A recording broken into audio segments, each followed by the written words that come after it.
Panginoon, hinihiling ko po na pagpalain ninyo ang taong nanonood at nakikinig ngayon. Pagkalooban niyo po siya ng mabuting kalusugan. Bigyang tugon ang kanyang mga panalangin ayon sa inyong kalooban.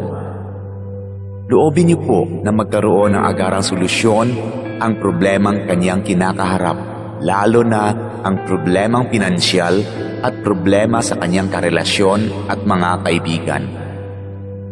Ilayo niyo po siya sa tukso na kasalanan at lahat na uri ng kapahamakan.